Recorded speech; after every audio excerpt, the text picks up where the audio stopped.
Hi guys, today we're going to be making my very requested vegan bread recipe. And we have everything we need here to make it except the flour. We have some coconut oil by Nutivia, we have some macadamia milk, we have some Himalayan pink sea salt, maple syrup, and some yeast. So the first thing we're gonna do today is add in some water. This is about a cup of warm or pretty hot water. I just added it in. Now we're gonna add in some yeast. Next, we're gonna be adding in 2 tablespoons of traditional yeast, not the quick yeast at the grocery store. So we're gonna add this in now. And then we're gonna add in a bit more. See? There we go. We're also gonna be adding in about 4 tablespoons of maple syrup, so I'm gonna add that in. Sorry guys, I'm doing this all one-handed. I don't have fancy tripods or a fancy big kitchen, so this is what you guys are getting. Okay, next we're adding in a warm big cup of macadamia milk. It's about a cup. So we'll add that in.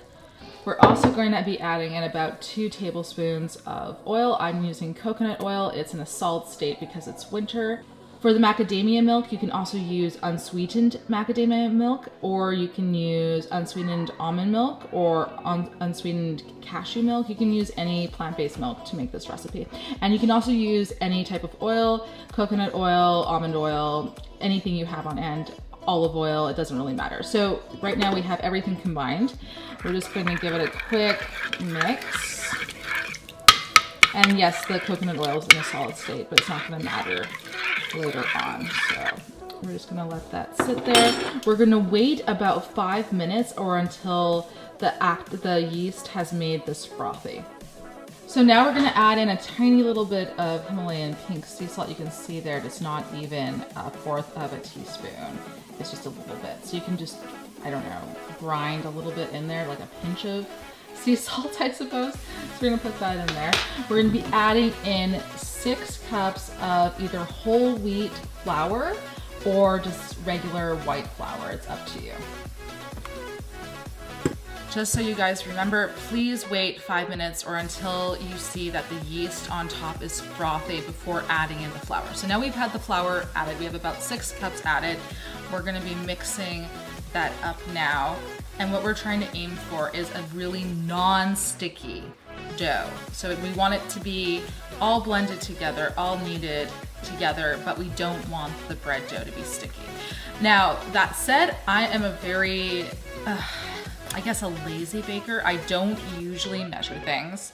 I usually just add in, I eyeball quantities, and I don't really mind if my bread dough is slightly sticky, but if you are a perfectionist baker, you're probably, I don't know, watching this video and shuddering with the way I'm giving direction or the way I'm doing things. So I apologize if you're a perfectionist baker and watching this, but believe me, I have had sticky bread dough or eyeballed quantities, and my bread has come out perfect.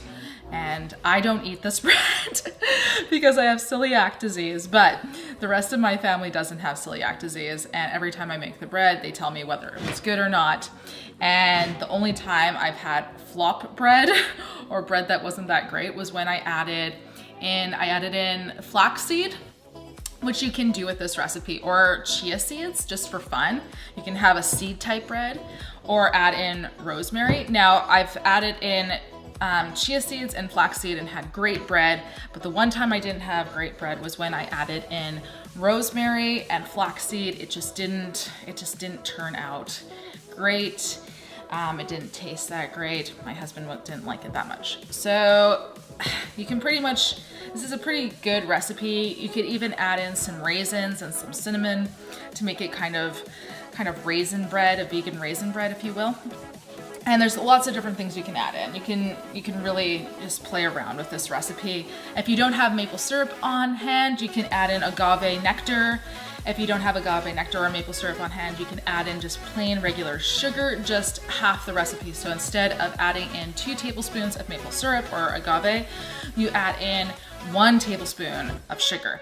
And you can add in any type of sugar you want. You could add in golden, you could add in organic, whatever you like. And by the way, as you're kneading this and mixing it up, if it's too dry for your liking, just add in a bit more warm water.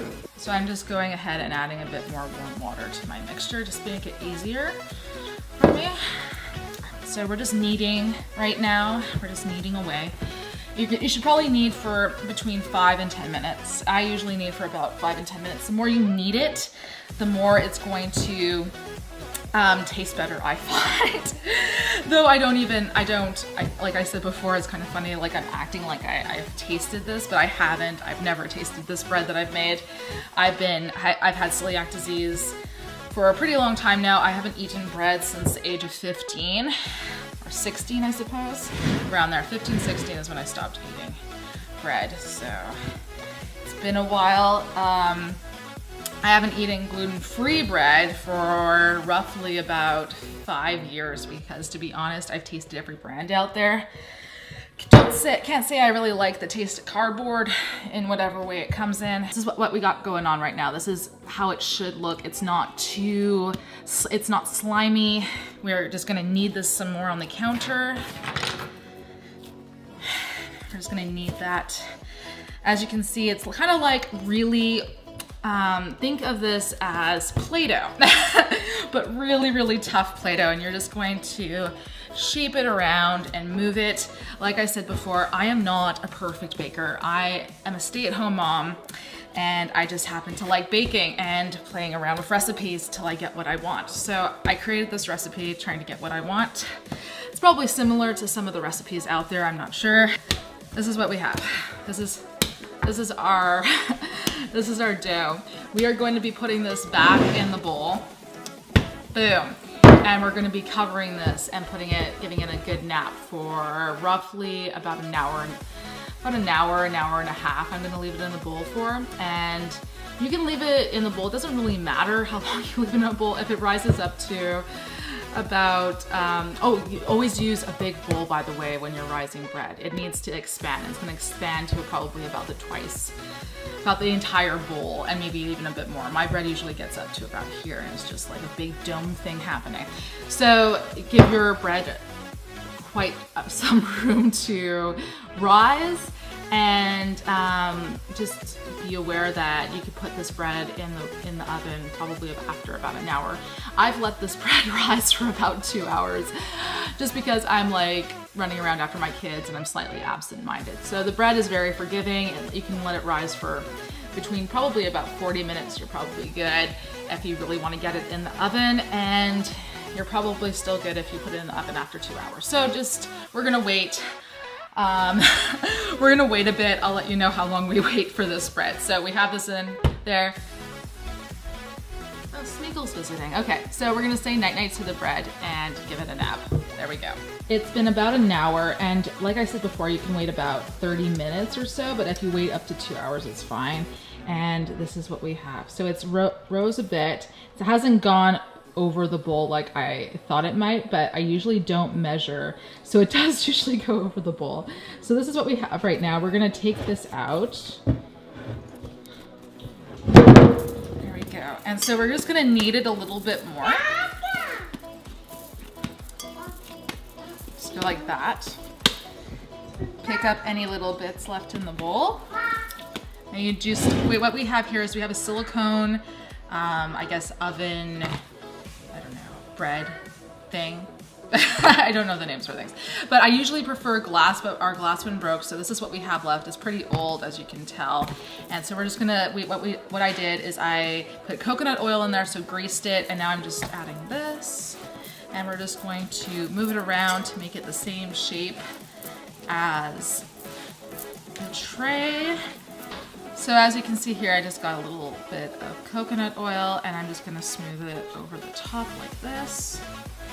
And that's just gonna help it a little bit, get a bit glazed or a bit more golden on top. And now I have set our oven to 370, and as soon as it stops preheating, I'm going to pop this loaf right in there. We are gonna bake this loaf for about 20 minutes to 40 minutes. It really depends on what it looks like. I like to leave it in a little bit longer. You want the top of your bread to be fairly golden and brown. And if you take it out prematurely, the inside of the bread won't be cooked. So it really, really varies depending on your oven and length, like, I don't know. It really, really varies depending on your oven. And now we're just gonna add it. So the bread stayed in about half an hour, and this is what it looks like. I'll take it out for you guys to see. And this is what it looks like out. All nicely molded. And this is what the bread looks like. Maybe we'll cut it for you. Good like that? Yep.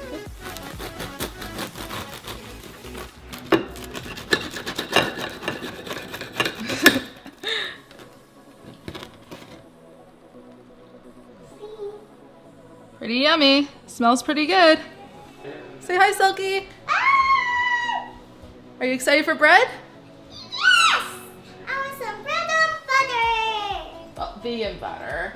I want some bread and vegan butter. Okay, so the winner of the Vegan Police Shop giveaway on my Instagram is Fluorescent Herbivore. You'll be winning a Ferocious Vegan shirt in the size of your choice and a vegan lunch bag. Congrats.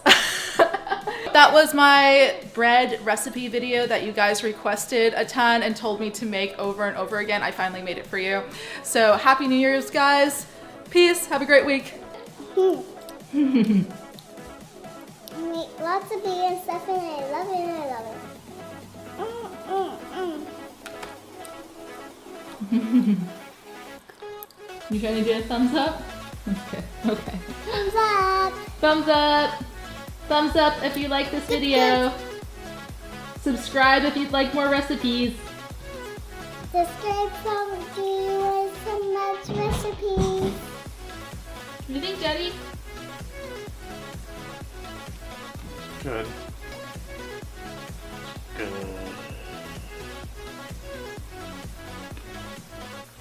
Good. Hey, the lens is dirty again. Imagine that. Like we have kids or something.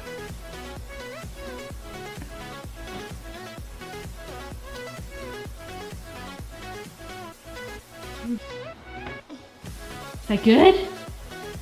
Is it yummy?